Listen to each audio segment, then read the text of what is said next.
today. So it is navigating the changing landscape of technology and business. I'm really excited to have Danilo, Cara, and Friska on the panel. I usually like to go around and get a introduction from people individually, just to give them a little, highlight of what they're up to, what they're currently doing. So I'll start with Danilo. Did you want to jump in and just give a quick introduction of who you are, what you're up to, and what you're working on? Yeah, sure. Hi, everybody. I hope you're well. So it all started when I was born in Brazil. No, I'm just kidding. I'm not going to go back that far. I've been in digital transformation now for about close to kind of 17 years. Used to be head of AI for Citigroup, one of the world's largest banks.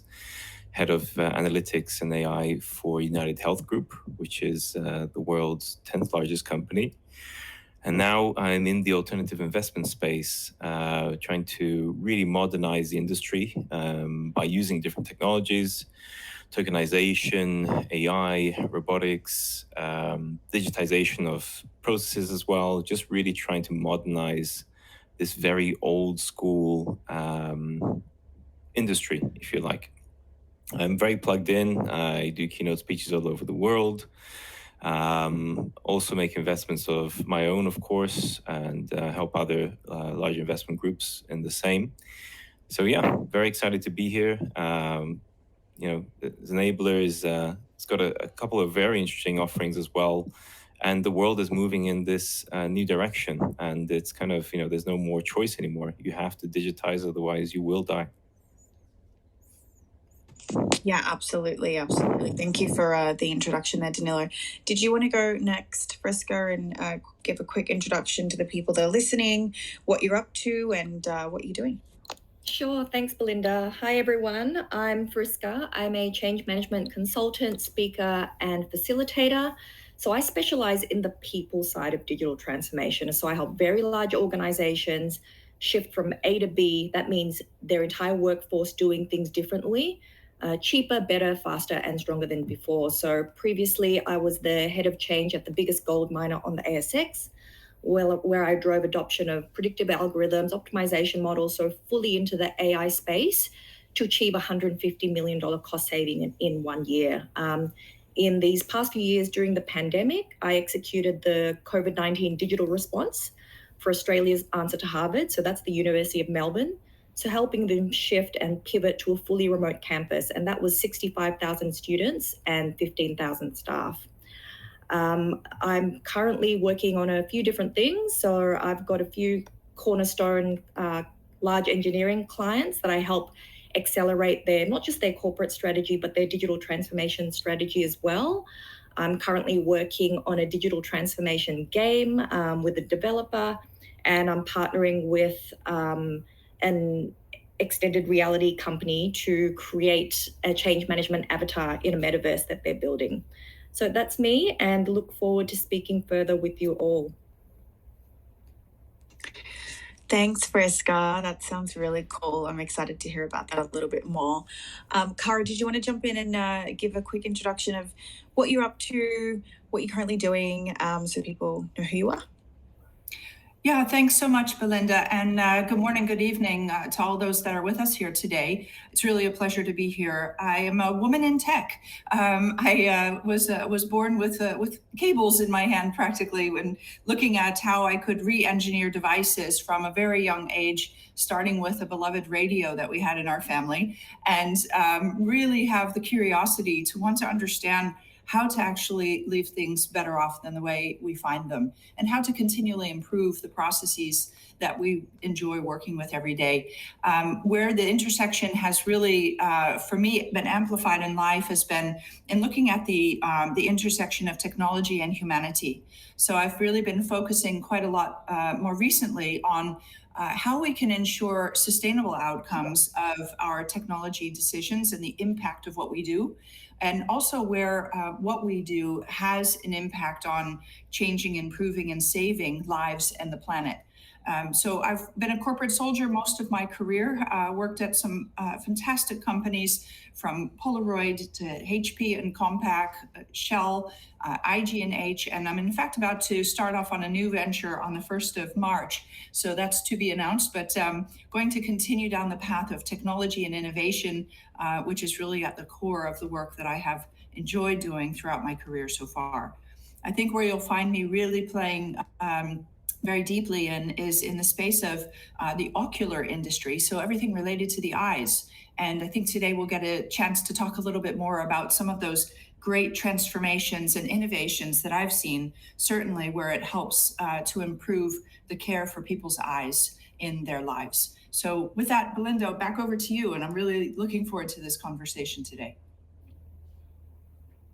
I'll give it back to P. P, did you want to just jump in and start the conversation and the questions around the room? Yeah, definitely. Thank you, everyone. So what I want to start with is what are the key drivers of digital transformation? I know you all have led some amazing transformation at very big company, but what actually leads company to transform? Is it more like a need or more like a willing or want to transform? Can I start with Dr. Cara and then go round table? Oh, sure, Prashant, thanks so much. And I'll keep my answer brief because I think we have so much to get to talk about today. But digital transformation is rapidly changing the way businesses operate, as we know. And if your business hasn't transformed digitally yet, it will. And so I think this is something that we need to all be aware of. And first and foremost, in my mind, is because of the customer expectation. So with the rise of all the digital technologies that we have at our fingertips, customers expect from us seamless and personalized experiences from the businesses that they deal with. And I think that's really driving a lot of companies to adopt these digital tools and the platforms to make sure that the experiences and the expectations will improve the customer engagement and the relationship with the customer. There's competitive pressure. So when we see that others in a very highly competitive marketplace are accelerating their transformation, other businesses need to continuously push the bar forward and innovate to stay ahead of that curve as well. We have rapidly accelerating technology advancements. So, so much talk today about ChatGPT and what that means for us potentially in terms of leveraging artificial intelligence across our platforms and integrating into the tools that we already have. Look at big data analytics, the cloud computing opportunities in Internet of Things, Web3, all driving companies to adopt new digital tools and processes. And then I think there's one other area, which is around data-driven decision-making. And the number of companies that I speak with, usually starting at the C-suite to say, what is it you're trying to achieve? Where do you want to go? And this abundance of data that's being generated by digital technologies and trying to understand, well, just because we have the data, should we be using all that data? And providing businesses with not only the new insights, but the right insights into their customers and operations. So I think that this is really helping companies to adopt those data-driven decision-making processes so they can also stay ahead of the competition, but above all, to delight the customer's experience as they relate to those companies. Wonderful. Thank you so much for that. Danilo, do you want to add something to that? See, this is a problem with having three expert speakers because Cara has literally just said everything that I would say. So I've got to make stuff up now. No, I think it is really about the experience. People are used to having hyper augmented, improved experiences. They expect companies to know them. They expect to be able to click in and have everything personalized. So it is about this hyper experience. So that's one. The other one is also, there's been so many technologies that have matured over the last 5 to 10 years that now are ripe for blending. So when I say blending, it's about combining them together. So, when you have a company that's got, let's say, everything digitized, they are able to then apply AI, they're able then to do data analytics, etc. So blending is now an option. The third one is also skill set. So just having availability in the market of people that know how to blend these technologies in order to really transform a company. 5 years ago, that wasn't the case. There would be specialists in each different field, but very few people knew how to blend everything together to provide this hyper experience. And thirdly, I think kind of Cara touched on it. Really, it's two things. It's cost cutting. COVID was tough on many businesses, and also it's about just enhancing that EBITDA, enhancing that bottom line. And one thing that I would just add, which is just kind of new, is in the last 3 years, I've seen a massive pickup by investment firms, so VCs, private equity, high net worth individuals who are investing in companies who want to really turbocharge the use of digital transformation in order to squeeze more juice out of their investments. So that's a massive trend. That extra pump of money, of energy into the market of digital transformation has ignited a new wave of people who have the skills and the money in order to really put money down to transform companies, because transformations are not cheap. So having that extra money from the investment world, has really helped, and it's a very useful tool now. We've seen investments get from a decent 20, 30, even 50% improvement on EBITDA because the investment company investing in that company has really driven digital transformation to be used. So that's a very interesting new trend that's happening in the last couple of years as well. So yeah, combining all of that and everything Cara said, I think there's a massive force behind this now. There's real money, there's real understanding, there's real lessons learned. So it's just a I love momentum that. now, it's a wave that we're going to ride. Yeah. I think you touched some very, very interesting points. So I'm probably, Friska, I'll probably add some specifics to this question for you. Uh, 3 points that Danilo mentioned. One is technology and the skill set. And obviously, the whole dynamic idea of how you can achieve that with also by saving money as well to be able to pump that into transformation. So how do you see this whole as you mentioned before in your experience, how you transform the complete campus into an online campus and everything? How are company really dealing with this dynamic workforce and changing technology landscape to achieve this transformation? Yeah, thanks, Prashant. So related to the points that Cara and Danilo mentioned, and it is relevant to your point about how do we get a workforce of 15,000 people transitioning to a fully remote way of working.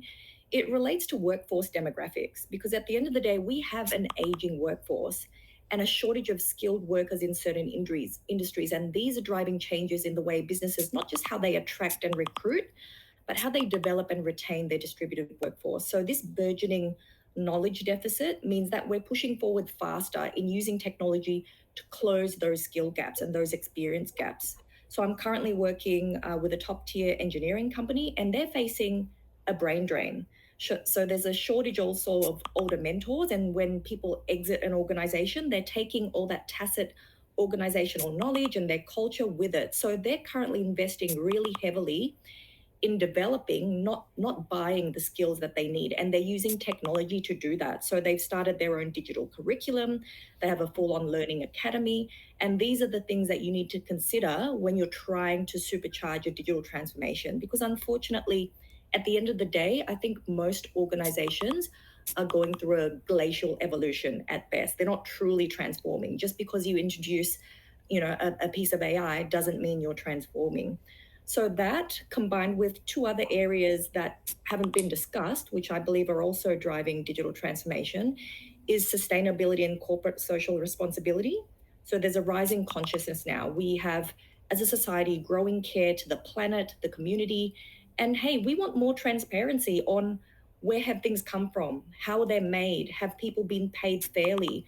So businesses have to now consider their impact on more stakeholder groups and adopt more sustainable and socially responsible practices. And technology is making that easier. It's making it easier to track and validate a company's green credentials. And last but not least, regulation and compliance. So they're constantly changing, for example, data privacy laws, and they're forcing businesses to rethink their operations, and they're also introducing new tech-enabled processes to maintain that compliance. That is wonderful. So, taking that little further, one of the specific issues that we find in digital transformation is like the culture and leadership, and obviously the skills that are available in a particular region and globally. Are you seeing that leadership and the management currently have a culture and the ability to tap into that global talent and like really make use of the dynamic workforce and workplace? So, if you read about digital transformation initiatives that haven't gone well, they've actually gone to the corporate graveyard, i.e., they have failed. You'll see it's actually rarely about their technology. It's about the people, because the tool is only as powerful as the people that use it. And you won't see people play and experiment with the new and foreign if it's not part of their cultural DNA, if they see their leaders just doing the same thing day in, day out. So I've been in many command and control conservative organizations where they suddenly say, hey, innovation's now one of our core values. Guess what? Nothing changes. No one dares to innovate because for as long as they can remember, they're shot in the head for getting it wrong. So it's a known cultural trait that results matter. So that's not in alignment with innovation. Innovation means trying something completely new, doing something in uncharted territory. So of course there will be times that it won't work. And this is where leaders need to step in and reframe that failure. So that failure needs to be reframed as feedback, but it's very rare that an organization does this. And I get asked the question all the time, how long does it take? How long does it take? How long does it take to change a culture? It's like saying, how long's a piece of string? The short answer is it'll be faster if leaders embody the culture that they want. So if they say that they really want to be innovative, then everybody's KPIs need to change. People need to be rewarded for making the attempt at something new, for actually innovating, not just delivering the same old thing using the same old processes. They need to be rewarded for giving it a go, not just when it works. That's great. Wonderful. Thanks for that. Can I take back to Dr. Cara and ask, in terms of digital transformation, you mentioned about that companies sometimes see other companies doing something and they need to catch up, and that's why they transform. What is your opinion in terms of companies that are doing it out of need versus they are really becoming the leader in their industry by doing the transformation before it is asked for? What kind of trends have you seen, and what do you think is more successful, or what works? Yeah, thanks, Prashant and Friska and Danilo for these really fantastic comments that you're sharing with us. I would come back to this theme of sustainability that Friska and I were talking about earlier, and to say that there are two routes that companies can choose to go down when it comes to sustainability, as an example, and that is by the simple change of a word, which is for sustainability or of sustainability. So let me explain that. When companies choose to transform in the name of sustainability, what you tend to see that they're doing is they're working on a checklist process. So they're saying, well, in order to be compliant, we need to do these things in the name of sustainability. We need to improve, our CO2 emission foot stance. We need to be able to decrease those emissions and so on, because otherwise we're going to pay fines. So it's much more of a compliance directive that they're following, and that is in the name of sustainability. When we do things for sustainability, we're actually looking at the triple bottom line, which is that there's a balance between what we do for people, the planet, and for profit. And this is for the outcome through innovation and through transformation, that there is a better result for people, for the planet, and for profit.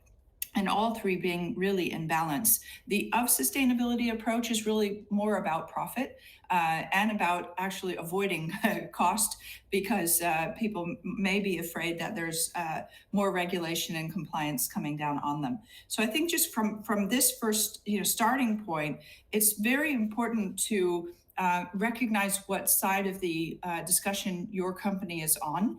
And I would, of course, obviously, absolutely encourage you to be thinking about a direction which is for sustainability. In other words, for our global commons, for the betterment of people, the planet, and for your own profits.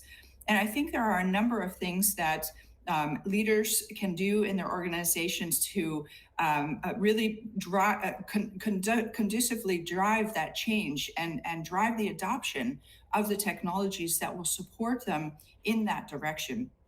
And one thing that I really loved hearing Friska talk about was the collaboration, and and how we start to think about breaking down those silos, fostering environments of trust and of mutual respect within the organizations.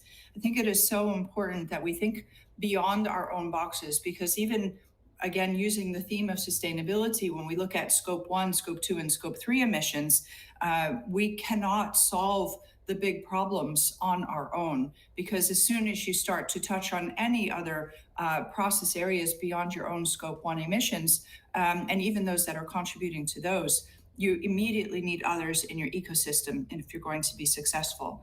And that's where I think leaders can work on empowerment and empowering their workforce, and really looking at how they enable their employees with the right tools and processes, but mostly about creating the environment that's supporting continuous learning and growth. Because, the good old saying, if we already had the answers, we would have done this by now.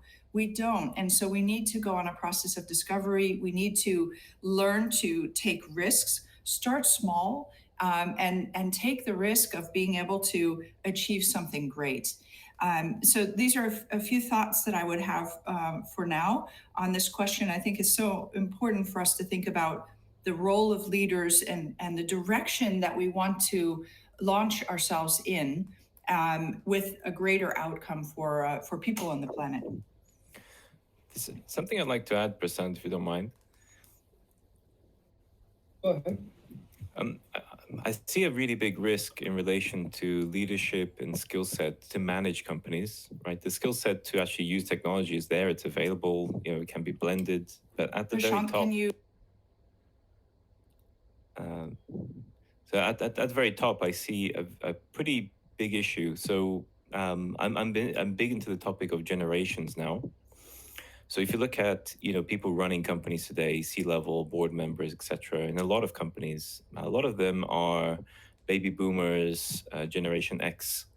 But a lot of the people running digital transformation programs, people who are experts in AI, etc., they're all Generation Y. There might be millennials.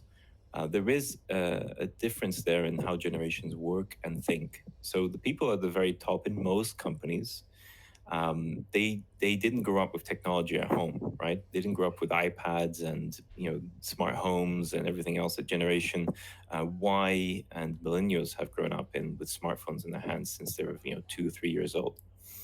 So that does pose a risk in terms of understanding. So good points that Cara and Friska are mentioning there of being able to reward people for trying, rewarding people, of course, for kind of getting it, 80-20 rule, failing 20%, failing fast, all of these beautiful phrases. But it because of the difference in generations, people leading companies, people trying to do these changes, there is a bit of an oxymoron situation going on there where generations who are running companies today, they don't have the mentality of fail fast usually. And when there are failures, then they tend to shut down programs or abruptly kind of cut costs. Whereas, digital transformation is a very messy thing, right? You're trying to uproot, you're trying to change the engine of a car while it's in a race. So it's not easy, and it's going to be hiccups along the way. But it does clash with the generational thinking of most leadership teams in companies today. And the other issue as well is to do with skill set in terms of bloodline of people that would adopt these technologies. So when you look at the people who are coming into companies today, which is Generation Y and even Generation Z soon, These are people that are, they absorb technology like a sponge, right?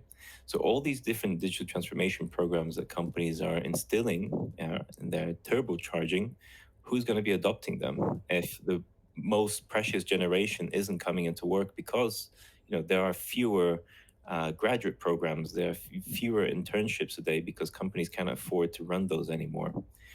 So on the generation side, I think this is a topic that's often ignored, unfortunately, where companies need to better understand their generational gaps and the generational differences and manage that a little bit better. So just to add another layer of complexity there, I think it's something that companies need to look at in order to really, harness and sharpen their skill sets to be able to manage transformation and in order to manage their companies into the next, 5 to 10 years. Thanks, Danilo, for adding that. I really appreciate that. I just wanted to quickly just jump in because I know we've got a few more listeners in the room. Thank you so much for joining. I just wanted to be mindful of the time. I know you guys had a cutoff at 6 p.m. It's 5:45. So I just want to double check, Danilo, Cara, and Friska, if you guys have to cut off at 6. Obviously, that's totally okay because we only had till 6 p.m. So if you can continue, just put your thumbs up. If you can't, I don't know if there's a thumbs down. If there is, there is no option. We must continue. There's no thumbs down. If there's not, just put another emoji other than the thumbs up so I know that you can continue. Let's keep or going. not. Perfect. I actually have to run at 6 o'clock, but I'm going to jump in and just ask a few more questions, just because I'd like to get the most out of this. And I do want to jump in and just say, I'm so grateful for having all of you on the panel, and I really, really want to organize this again for the second time round. I just feel like there's so many people that missed out on you, you, Danilo, Friska, and Cara. On the conversations we're having. I just really, really feel like I'd love to do this again just so we can get the limelight on all of you and obviously get everybody to pick your brain around digital transformation. So if that's okay, that would be amazing if we could organize it in the next month or so. So I'm going to just jump in and ask a question, which we obviously had written down here. There was a couple of questions that I wanted to run through, but I wanted to know, what are you seeing in the space of digital transformation? Like, what's the biggest, or I guess the best transformation you've seen so far to date? It could be 2022, 2023. What have you seen and what are you seeing? Anybody can jump in.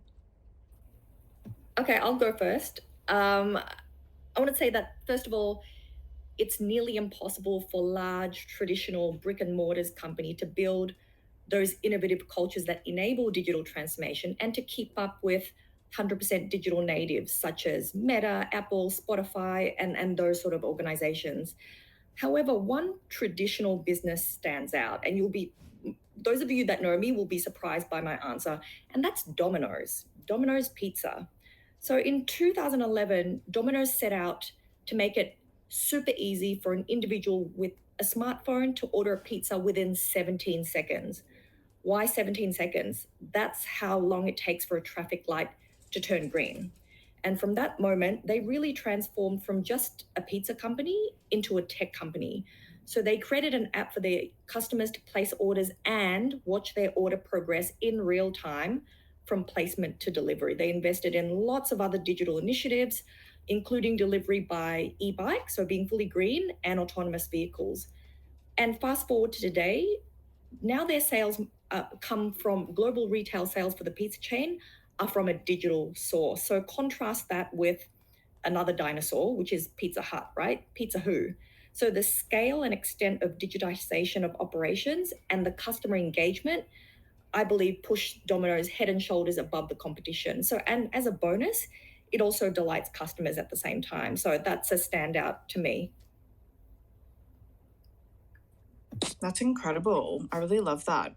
Thanks for sharing that, Friska. Cara, did you want to jump in and perhaps share something that you've seen so far, like in terms of your experience in the digital transformation world? Yes, I'm happy to, and I love that example, Friska. I thought that was fantastic. Where I'm going to link back to is where actually I started in the introduction, and that the best digital transformations in my mind that I've seen and that I've even been a part of are the transformations that change, that improve, and save people's lives and the planet. And when I focus in on a specific area that has a lot of meaning for me. So it's again related to our eyes and the fact that I want everyone to be able to see clearly. And the reason for this is that I myself lost my left eye a number of years ago. Now it's 10 years ago, actually. And as a result, I started to dive into this area in terms of what I know from a digital transformation perspective and how I could use that and leverage that to help make improvements for others that may be going through issues with their eyes or blindness and so on. And there are a couple of transformations that have taken place that I really believe will help more people on the planet to be able to see clearly. And if we understand that more than 20% of all of us of the world, so 1 in 5, are dealing with some type of a disability. We're really talking about nearly 2 billion people now. It's a very large part of our population. And of that 2 billion people, the most operated procedure of any surgery that's done anywhere in the world is on our eyes. And it is through the cataract treatments that people have done to relieve themselves of cataracts. And so, recognizing that there's actually some huge opportunity in here to help people see more clearly, better, transformation has helped. So, a company called Easy, which is EASEE, has invented the first online CE certified and FDA approved eye exam. So anyone with a computer and a mobile phone can actually test their eyes and understand where they are in terms of how well they can or cannot see. And through the assessment that your computer will provide you, you receive a prescription that might tell you here you need to order a pair of glasses or lenses or whatnot. And so I think this is an example that is transforming the way that we want to like we go to the dentist twice a year, to be able to check our eyes more frequently, so that we can ensure that our sight is still with us. When I was with Microsoft, kind of backing up in the time as well, there were two inventions at the time that I was a part of. One is called Seeing AI, and this is an app that you can also download on the App Store for whatever mobile device you use. And Seeing AI is literally using the camera on your telephone to help an individual with a visual impairment to navigate their world. So the camera is basically going to interpret as you're walking through the store, being able to read the barcode out to you. It's going to give you audio clues to what the camera is visually seeing for you, and it will talk to you and navigate you through your world. It can navigate you walking through a park or walking in a foreign city or down the street in your own hometown.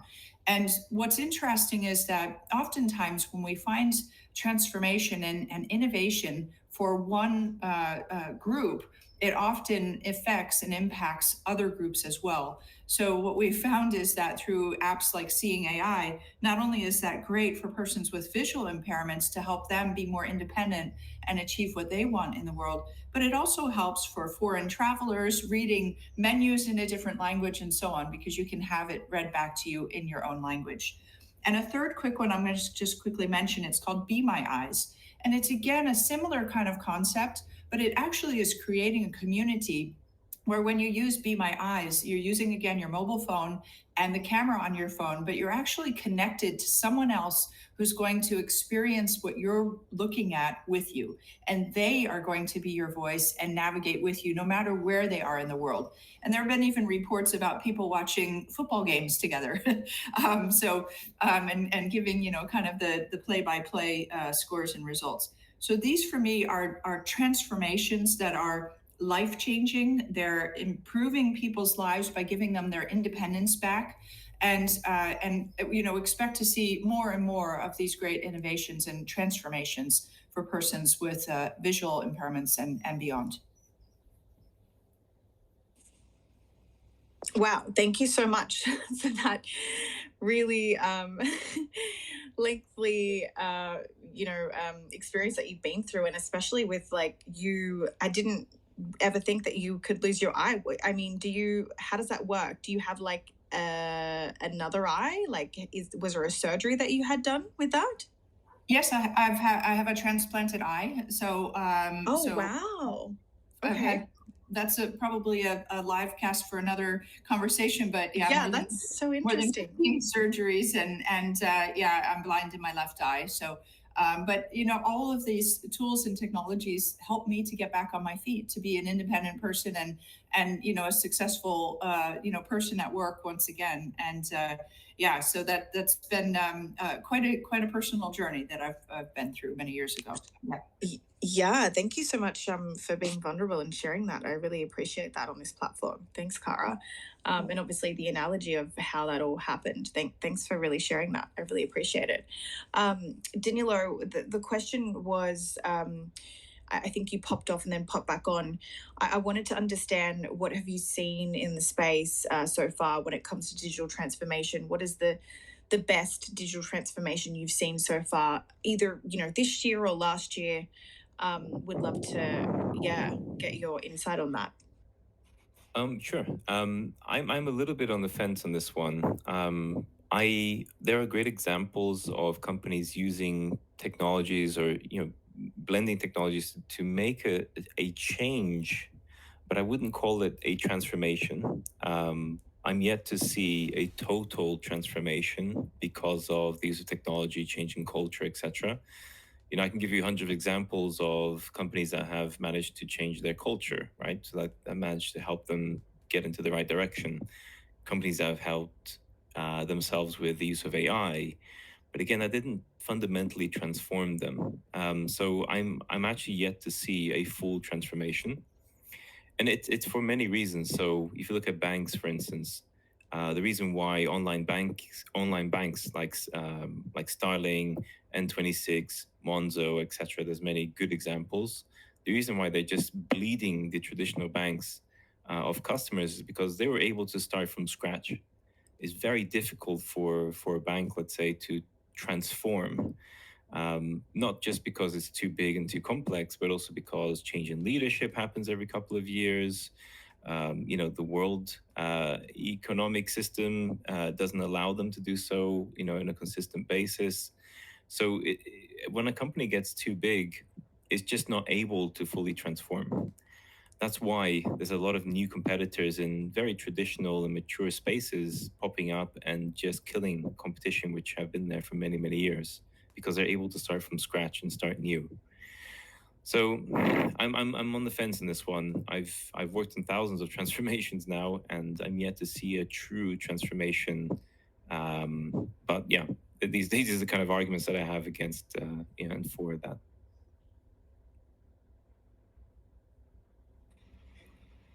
Wonderful. Thank you for that. I'll have one question before I open for the questions from the audience. So, what I want to understand, Danilo, from your perspective, I want to go back to your point of skills and the global dynamic workforce and everything, because in our space, what we are seeing is that although we have skill shortage, there are a lot of companies who are struggling to really transform themselves into utilizing the dynamic workforce.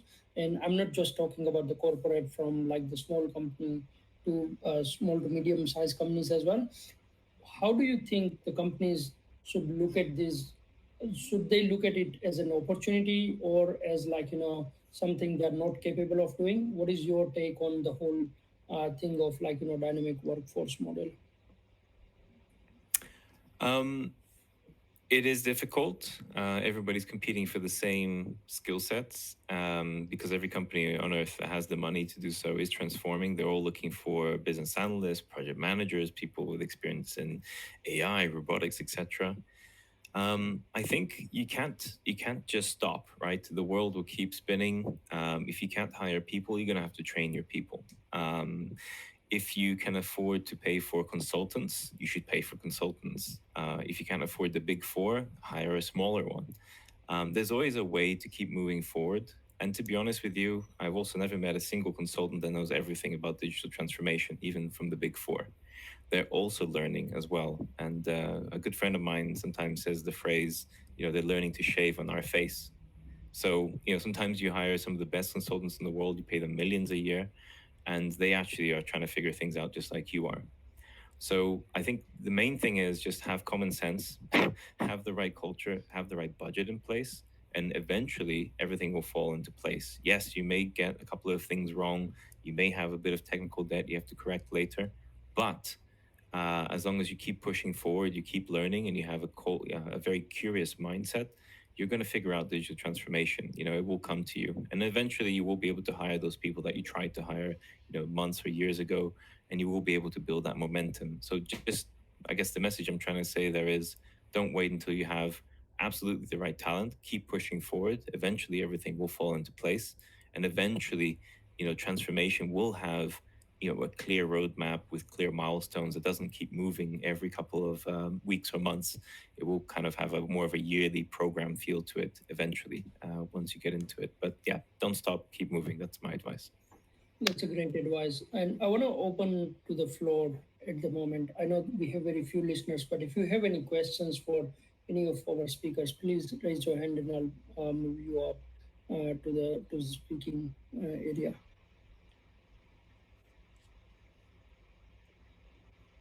But I'll wait for them for the questions. But meanwhile, Friska, I know you have to go at 6:15, and probably we'll wrap up by 6:15. Be conscious of everybody's time.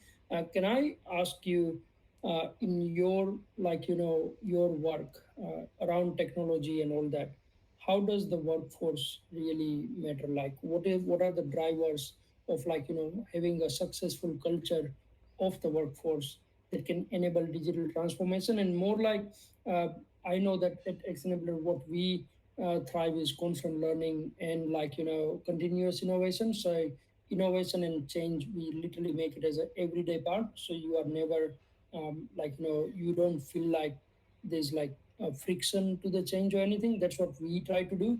But I would love to hear from you. What have you seen working as a culture and as a force that can get people transforming easily? Okay, so it's not about culture wise, but there are some steps that organizations can do to ensure that their digital transformation efforts actually align with their overall business strategy and goals. Because I think we've already talked about culture. If we want, we need to create a culture that's co-creative, that's empowering, that's tolerant to risk. That is what we need to enable digital transformation. And we need to reduce this fear of the unknown. Like, the number of times I've been on a large scale technology implementation, and the first question that pops up is inevitably one of these, like, do I still have a job? Am I going to get made redundant? Is my role going to be automated? So these are the fears that are in people's heads. Now, to reduce these fears, we need to clearly define business objectives. So be very transparent and upfront and make it clear that everybody knows what is the point of this digital transformation, because there is more than one point. Is it to reduce customer acquisition costs? Is it to gain market share? Is it to improve NPS score? So this will help determine which technologies and solutions are best suited to meet their goals. Number two, but very important, is to involve key stakeholders early. So it's important to get the right people in the room throughout the DT process. And this means everyone's on the same page, they're working towards a common goal. And it's very important that this is not just an IT thing, right? It is not a technology thing. It's actually a whole organizational initiative, which means representatives from both technology and the business should be present. And I can't stress this enough, but the importance of a common language.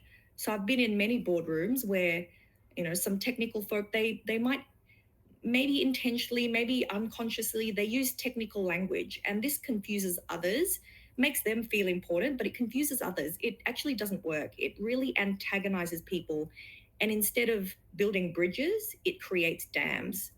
And then my third point is to not forget about the people, right? Factor change management into the overall digital transformation plan. So outline the steps that include how to get people to buy in, how to get them to adopt, how to get them to engage, what are the metrics we should be considering. And this should include timelines, budgets, and metrics. So often change management is brought in as a last resort. Everything's gone pear-shaped. And by then, it's really hard to turn around a sinking ship. So the earlier you involve people, the better.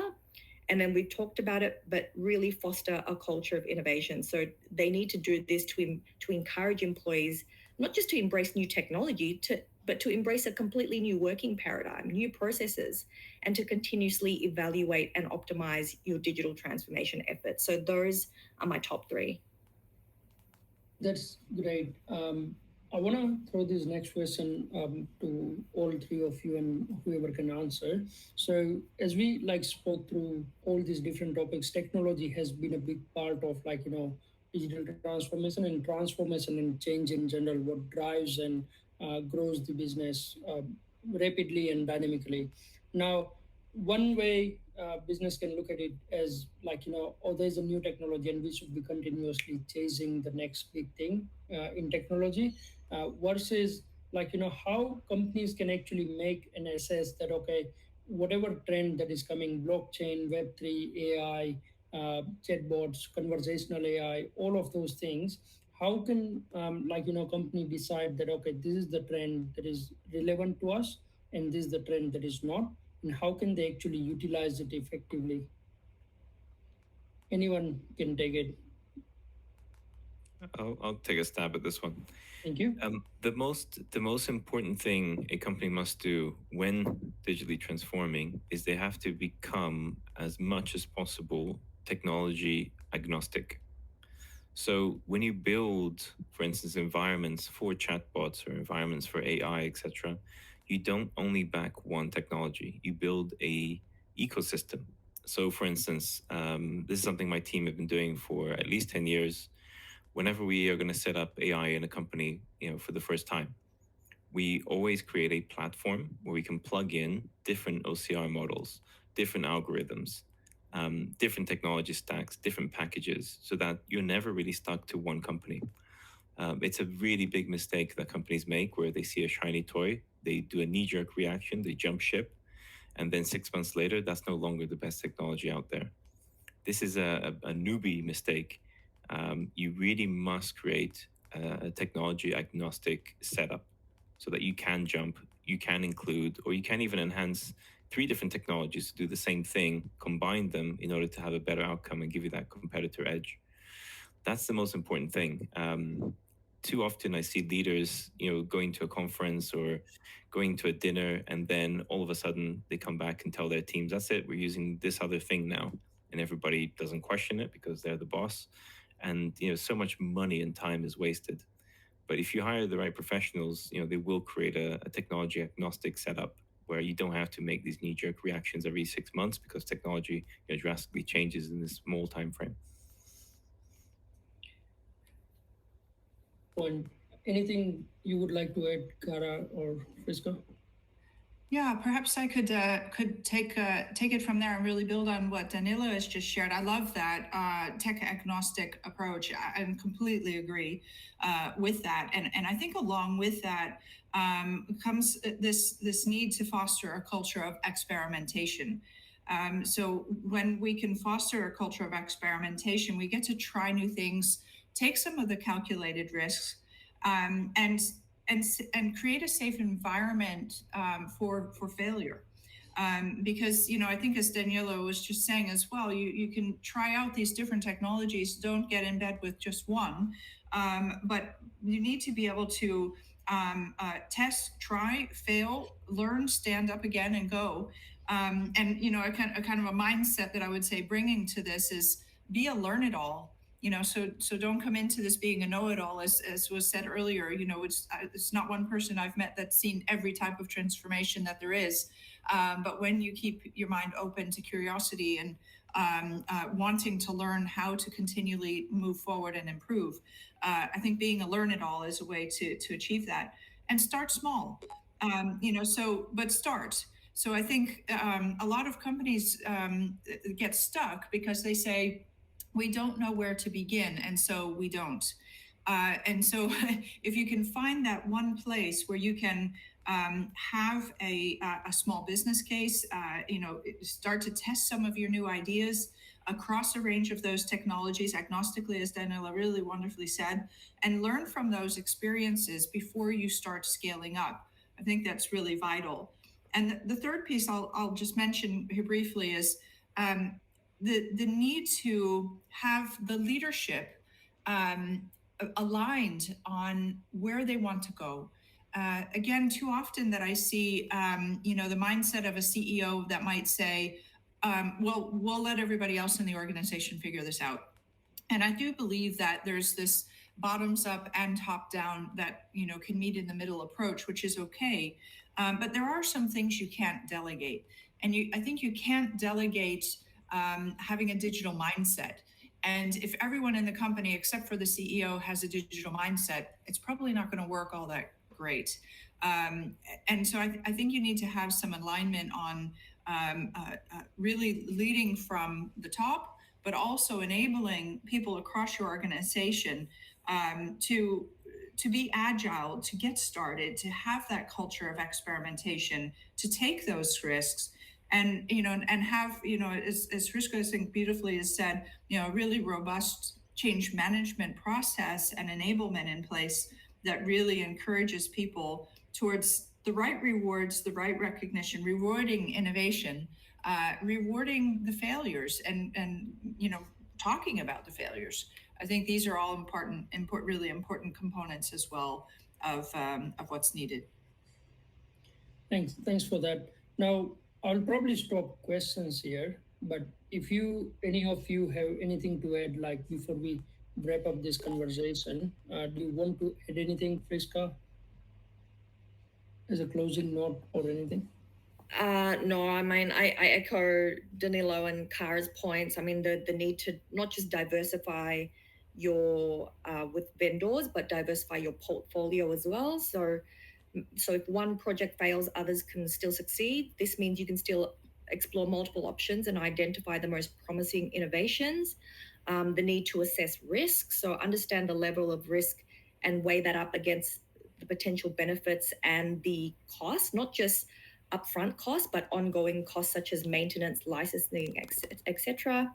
And I think to echo the point about experimentation, so you can whet the appetite for change by piloting on one small area first. And if you execute that with brutal efficiency, turn it into a case study, it'll often create this crescendo of adoption and interest that other areas from the business will follow. So those are my three: assess risk, diversify portfolios, experiment, and apply rapidly. That's a great tip. Thank you so much, everyone. And I think this has been great. So I would love to do this again in a few weeks' time when everybody is available, and so that the audience can get the best out of it. Anything, Cara or Danilo, you want to leave as a closing note before we end this audio event?